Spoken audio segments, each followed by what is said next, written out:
Hello friends, मैं विनीत तिवारी और आज की इस वीडियो में मैं एक बहुत ही इंपॉर्टेंट टॉपिक के बारे में बात करूंगा। उसका नाम है पेंशन।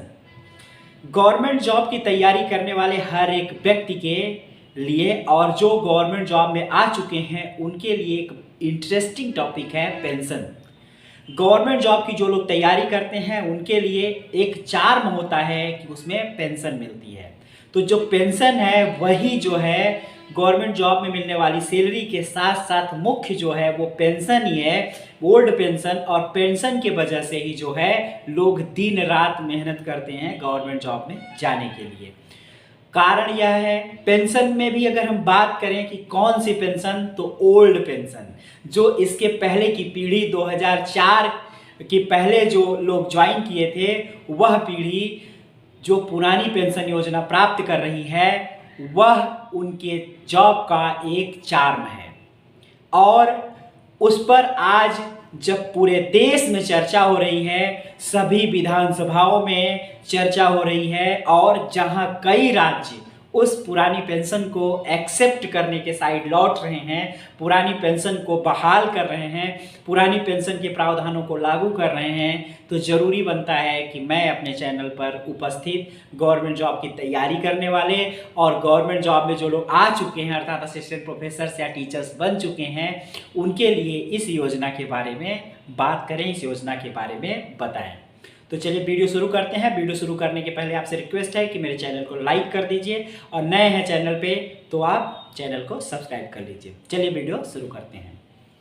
आप लोगों को अच्छे से पता है, जो लोग तैयारी कर रहे होते हैं उनके लिए जनरल नॉलेज और इंटरव्यू अगर उन किसी का है तो इस समय वर्तमान में चूंकि चर्चा का विषय है पुरानी पेंशन, इसके ऊपर काफ़ी देश भर में सभी न्यूज़ चैनल्स पे एक चर्चा होना शुरू हो गया है पुरानी पेंशन के बारे में। और कई सारे स्टेट ने इसको बहाल भी कर दिया है। जो कांग्रेस के शासित राज्य हैं मोस्ट ऑफ उसमें बहाल कर दिए हैं और आम आदमी पार्टी की भी सरकार अभी पंजाब में बनी थी, वहाँ पर भी इसको बहाल कर दिया गया है।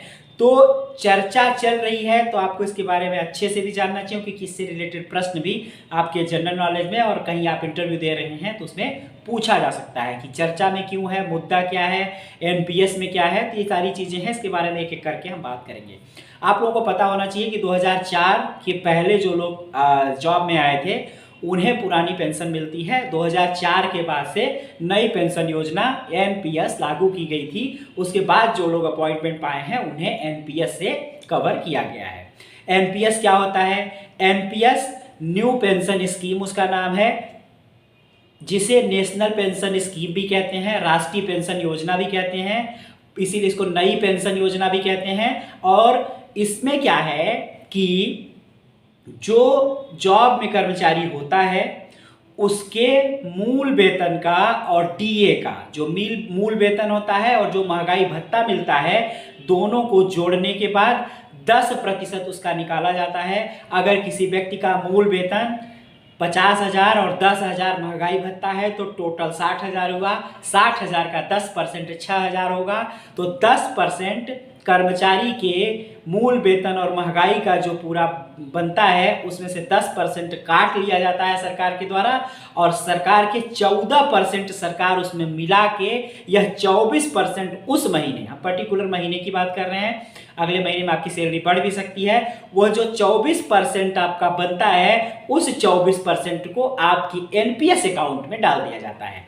एनपीएस अकाउंट एक प्रान नंबर जनरेट होता है। प्रान नंबर जैसे अकाउंट नंबर होता है बैंक का, वैसे ही एनपीएस का राष्ट्रीय पेंशन योजना नेशनल पेंशन स्कीम का एक प्रान नंबर होता है अकाउंट नंबर की तरह, वो आपको मिला हुआ होता है। उसी अकाउंट में प्रान के खाते में वो आपका 24% अमाउंट जमा कर दिया जाता है हर महीने।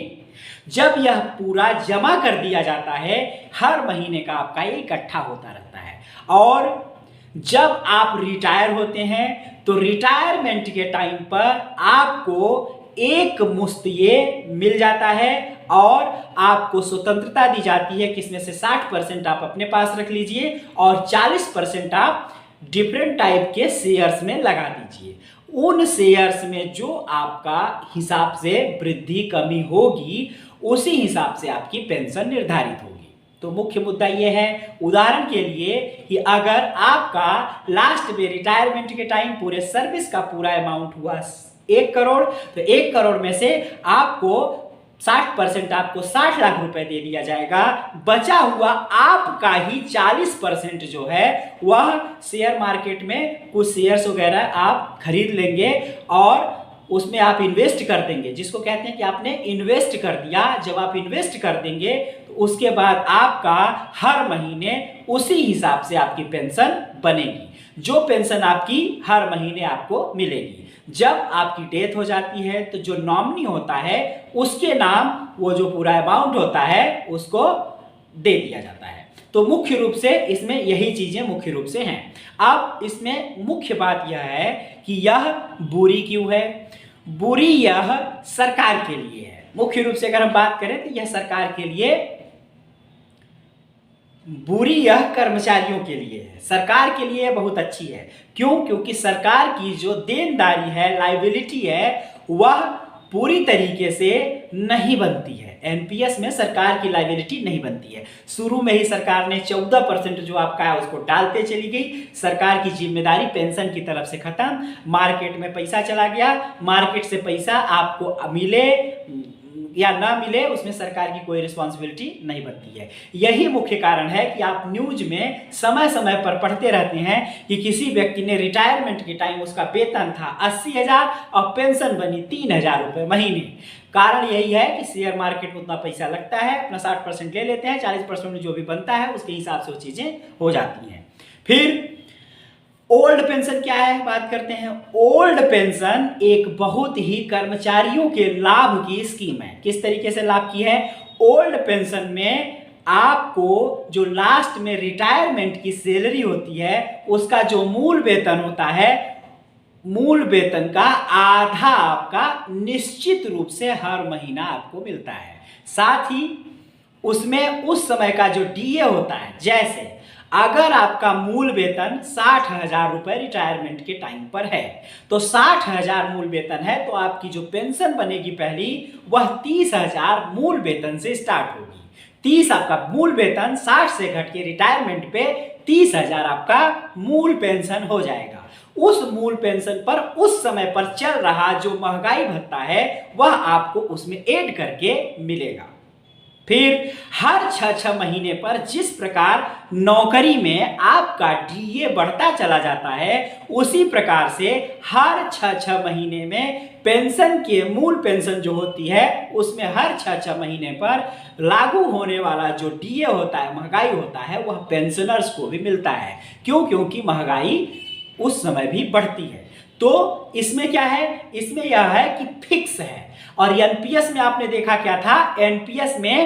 एनपीएस में बाजार के अधीन था। आपका रिटायरमेंट पर मूल वेतन 80,000 भी है तब भी आपकी पेंशन 5,000 बन सकती है। लेकिन एनपीएस में अगर रिटायरमेंट के टाइम पे आपका जो मूल वेतन है वो 80,000 है तो 40,000 रुपए तो आपको पक्का पर मंथ पेंशन मिलेगी। साथ ही उसमें डीए जो उस समय का रेट होगा वह भी जुड़ेगा। हर 6 महीने के बाद डीए रिवाइज होने के बाद आपको डीए भी रिवाइज होता चला जाएगा, अर्थात आपकी पेंशन भी बढ़ती चली जाएगी। फिर जो ओल्ड पेंशन है उसमें आपके वेतन से कोई पैसा नहीं कटता है। ओल्ड पेंशन जिस प्रकार एनपीएस में आपके मूल वेतन और महंगाई भत्ते का 10% काट लिया जाता है, 14% सरकार देती है, उस प्रकार का कोई भी नियम ओल्ड पेंशन में नहीं है। ओल्ड पेंशन में क्या होता है? जो आपका वेतन होता है वो आपको मिलता है। आप चाहें तो जीपीएफ में आप अपना पैसा कटवा सकते हैं। जीपीएफ में जो पैसा कट के जाता है वह ब्याज सहित आपको लास्ट में पूरा मिल जाता है। वहां पे 60% मिल रहा था, यहां पर पूरा मिल जाता है। माना कि जीपीएफ में आपका आप इच्छा अनुसार 10% कटवाइए, जितना भी कटवाइए, थोड़ा सा एक मिनिमम लिमिट होती है कि आपको 8% से नीचे नहीं कटवाना है। जीपीएफ में आप अपना पैसा कटवाते चलिए इमरजेंसी के लिए। लास्ट में उसमें अच्छी ब्याज दर पर 7-8% पर ब्याज दर पर उसमें ब्याज भी लगती जाएगी, वो इकट्ठा रहेगा, सरकार उसका अपना यूज करती है। जब आप रिटायर होते हैं या बीच में भी कोई पढ़ाई से रिलेटेड, बच्चों की पढ़ाई से रिलेटेड, किसी बच्चे की शादी से रिलेटेड पैसा निकालना है तो उसमें आपने देखा होगा लोग गवर्नमेंट जॉब वाले होते हैं तो क्या कहते हैं, मुझे जीपीएफ निकालना है, मैं जीपीएफ निकालूंगा तो बेटी की शादी कर लूंगा, मैं जीपीएफ निकालूंगा तो बच्चे की फीस दे दूंगा। तो वह जीपीएफ आपका हर महीने काट लिया जाता है, सरकार काटती है। आप इच्छा अनुसार भी उसको बढ़ा के कटवा सकते हैं, वही इकट्ठा हो जाता है और टाइम पर आप उसमें से 20 लाख 25 लाख इच्छा अनुसार निकाल लेते हैं। और वह जो जीपीएफ आपका कट के जाता है उस पर ब्याज मिलता है आपको और वह इकट्ठा फंड हो जाता है। और जब आप रिटायर होते हैं तो रिटायरमेंट के टाइम वो आपको ढंग का अच्छा सा पैसा मिल जाता है और वह पैसा आपका भी है, आपका ही है। जो आपका पैसा कट रहा है वह आपका ही है, आप उसको निकाल लेते हैं और आराम से निकाल लेते हैं। लेकिन एनपीएस में जो पैसा आपका कट के इकट्ठा होता है उसमें से कुछ ही आपको मिलता है और कुछ पैसा और कैसा है उसमें ब्याज वाज कुछ नहीं मिलेगी। अगर शेयर बढ़िया चढ़ गया तो आपको बहुत सारा मिल जाएगा, अगर शेयर डाउन हो गया तो आपको क्या पता आपका दिया हुआ जो आपका 24% इकट्ठा है वह भी डाउन हो जाए, वह भी कम हो जाए, कोई गारंटी नहीं है। तो एनपीएस में क्या है, जो कटा हुआ होता है उसका आपको आधा ही तिया मिलता है और बाकी जो है वह शेयर आपको खरीदने होते हैं पेंशन लेने के लिए। लेकिन ओल्ड पेंशन में क्या है, जो आपका पैसा जीपीएफ में कटा है आप उसको चाहें तो सारा पैसा रिटायरमेंट के टाइम पर आप ले लेंगे और जो पेंशन बनेगी वह सरकार अपने हिसाब से 50% के हिसाब से देगी। आपको अपने पैसे की कोई दिक्कत उसमें नहीं करनी है, सरकार की लायबिलिटी बनती है। अब सरकार ने इसको बंद क्यों किया, बंद इसलिए किया क्योंकि जब पैसा मिलता रहता है रिटायरमेंट के बाद, लोगों को जब पैसा मिलता रहता है, हर महीने ढंग से पैसा मिल रहा है, तो उनको क्या होता है, उनको अपनी ज़रूरतों के लिए किसी पर निर्भर नहीं रहना है, अपनी ज़रूरतें पूरा कर रहे हैं तो उनकी जो जीवन की प्रत्याशा है वो बढ़ जाती है। जीवन की प्रत्याशा बढ़ जाती है, सरकार को दिक्कत होती है, उनको पेंशन देते देते सरकार थक जाती है। पहली बात, जो राजस्व होता है सरकार का, राजकोष या जो भी कहते हैं, उस पर बहुत ज़्यादा लोड पड़ता है। कारण क्या है लोड पड़ने का, कारण लोड पड़ने का यह है कि हम कहते हैं कि जो वेतन तो दे ही रही है सरकार अपने कर्मचारियों को, अब पेंशन जिनका कोई यूज सरकार नहीं कर रही है, जिनका काम कुछ नहीं कर रही है, उनको लाखों लाख रुपए पेंशन देती है सरकार, तो सरकार के जो कोष है उसके ऊपर बोझ पड़ता है। इसलिए सरकार की देनदारी बनी रहती है, लायबिलिटी बनी रहती है कि मुझे इतने लोगों को पेंशन देना है। तो ऐसी स्थिति में सरकार ने उनसे तो कुछ लिया हुआ नहीं होता, जब उनसे कुछ लिया हुआ नहीं होता तो सरकार अपने कोष से देती है। लेकिन एनपीएस में क्या है, एनपीएस में सरकार वही 14% हर महीने दे के खाली हो जाती है। आपका पैसा लग गया शेयर मार्केट में, वहां से आपका डूबे निकले जो मर्जी हो, सरकार की कोई लायबिलिटी कोई देनदारी नहीं बनती है। तो सरकार को इधर ओपीएस में घाटा है, इसलिए सरकार नहीं देना चाहती। अब कुछ राज्य हैं जहां पर यह लागू हो रहा है चुनावी मुद्दे के आधार पर। वहां पे क्या है कि आप जो बीजेपी शासित है राज्य, वहां नहीं, क्योंकि बीजेपी के द्वारा इसको लगभग लागू किया गया था, तो बीजेपी शासित जो है राज्य, केंद्र में बीजेपी की सरकार है, उसका नहीं पसंद है कि मैं ओल्ड पेंशन लागू करूं। लेकिन जो कांग्रेस शासित या दूसरे जो मतलब दूसरे पार्टीज की जो सरकार है, वहां पे इसको चुनावी मुद्दा बना के इसको हर जगह लागू किया जा रहा है। अब जब इसको लागू किया जा रहा है तो जो एनएसडीएल है, जहां पर प्राण खाता खुलता है, वह कह रहा है कि ऐसा कोई प्रावधान नहीं है कि आप जो है एनपीएस स्टार्ट करके फिर ओल्ड पेंशन स्टार्ट कर दें, मैं यह पैसा नहीं दूंगा। तो इस तरीके से केंद्र सरकार को वह मना कर रहा है कि केंद्र सरकार से ये लोग राज्य जो हैं, अपने अपने राज्य, जैसे छत्तीसगढ़ हो गया, राजस्थान हो गया, पंजाब हो गया, तो ये लोग क्या कर रहे हैं, पैसा मांग रहे हैं अपना। क्या पैसा मांग रहे हैं कि मुझे जो मैंने जमा करा है एनपीएस वाले अकाउंट में, जो हमारे यहाँ के कर्मचारियों का पैसा जमा है, उसको अब लौटा दो, हम ओल्ड पेंशन देंगे।